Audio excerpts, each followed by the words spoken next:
St. Rose reporting for WKEJ News in Chicago. The iPhone 6s could launch as soon as August, and it might include a 12 megapixel camera in a new color scheme. The iPhone 6 and the iPhone 6 Plus have been with us long enough now that we're getting a little tired of them. Fickle, we know. But the mooted specs and features of the new iPhone, probably called the iPhone 6s, with the iPhone 7 coming out in 2016, are starting to trickle out. The iPhone 6s could be getting a new color scheme, as a rose gold version is said to be on the cards, as well as a pink model. The last thing Apple wants is a bendy phone, so it's not entirely surprising that we're also hearing rumors that the iPhone 6s says iPhone 7 might feature the lightweight and strong Series 7000 aluminum alloy it uses on the Apple Watch Sport. The iPhone 6s will probably remain at 4.7 inches with a 5.5-inch iPhone 6 Plus option to, and possibly even a 4.0-inch iPhone 6C model. As well as being available in a smaller size, the screen might get tougher, as rumors suggest that Apple has teamed with Foxconn to produce sapphire displays for the iPhone 6s. As the only flagship iOS device, the iPhone 6s will be in the fortunate position of not having any direct rivals. But look towards Android and it could have quite a lot of competition. The HTC One M9 and Samsung Galaxy S6 are high-end alternatives and are likely to have dropped in price considerably by the time the iPhone 6s launches. There aren't yet any rumors associated with the cost of the iPhone 6s, but we can take an educated guess that it won't start at less than $749, since that's what you're looking at for an iPhone 6. The only possible exception to that is the iPhone 6C, which likely will be a little cheaper if it exists. If anything, though the iPhone 6S might be even more expensive, it's likely to be jam-packed with high-end tech. Just call him Dr. Kanye West. Yes, the controversial and world-famous rapper has received an honorary doctorate from his alma mater, American Academy of Art in Chicago. Mr. West briefly attended this school before dropping out and becoming one of the biggest rappers of the 21st century. In a move that was certainly unexpected, his wife Kim Kardashian posted on her Instagram of the rapper in a cap and gown with a sweet message. The rapper received an honorary doctorate from the School of the Artemis in Chicago for his transformative and genre-defying work. In his acceptance speech, he described what the honor means to him. Lisa Wainwright, Dean of Faculty and Vice President of Academic Administration at SAG, told the LA Times that it had decided to give West the honorary degree after he publicly mentioned the school. I read it and thought, wow, this is a fantastic moment. Here is this major figure in the cultural landscape promoting art school. This guy from Chicago saying art is cool. So we thought, this man deserves an honorary doctorate from us. He should have gone here. News. Westboro Baptist Church tries to diss Ireland's gay marriage vote, misses by one continent. The Westboro Baptist Church tried and failed to diss Ireland after the nation legalized same-sex marriage by popular vote. The hate group posted images of the Irish flag with angry text overlaid to condemn the 60% majority who voted for same-sex marriage on Saturday. However, Westboro Baptists couldn't seem to get the flag right and ended up dissing the Ivory Coast. The European and African nations have very similar flags.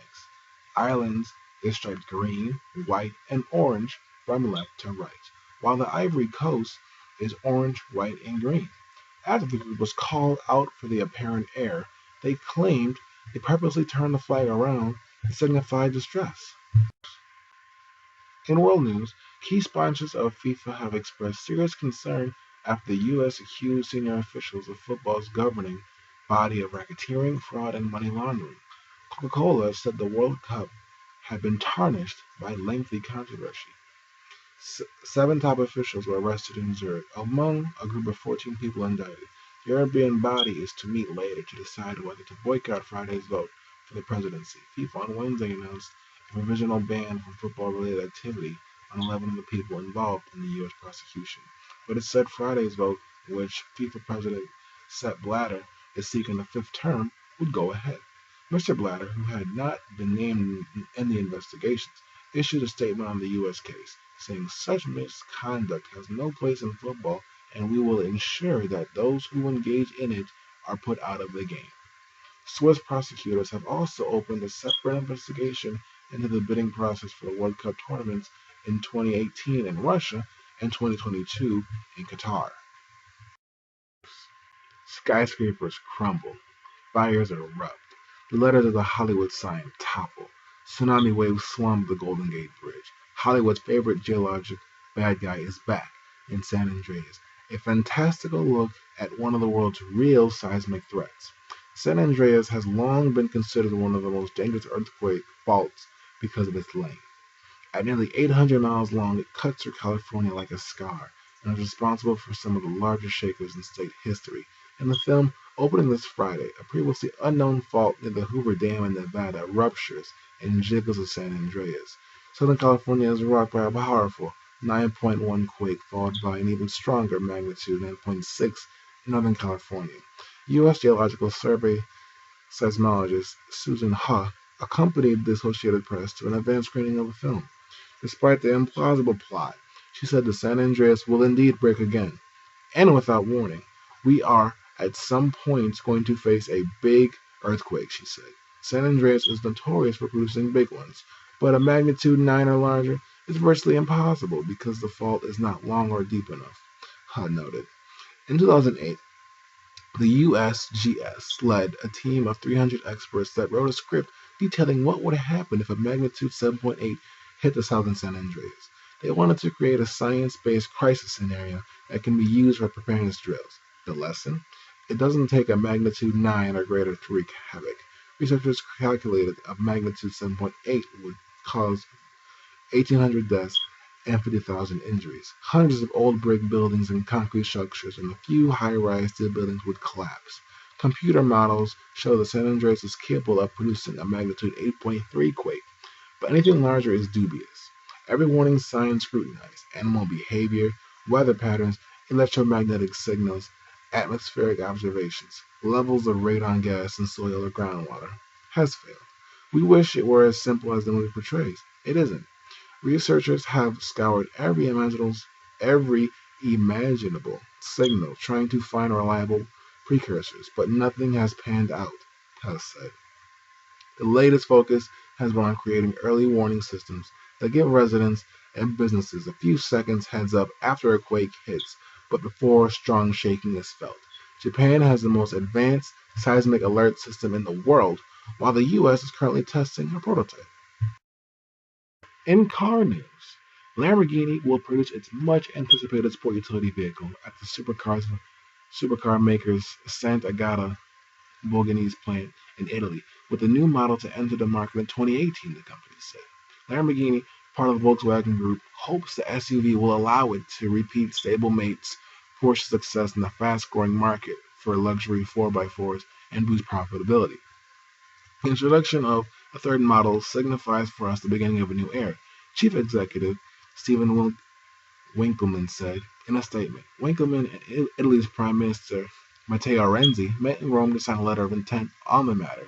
The luxury car maker said it would hire 500 new employees, almost double the physical size of its plant in Italy's Emilia-Romagna region, and invest hundreds of millions of euros in the project over the life cycle of the vehicle. The investment is at 700 to 800 million euros, close to a billion, Renzi said at the signing ceremony in Rome.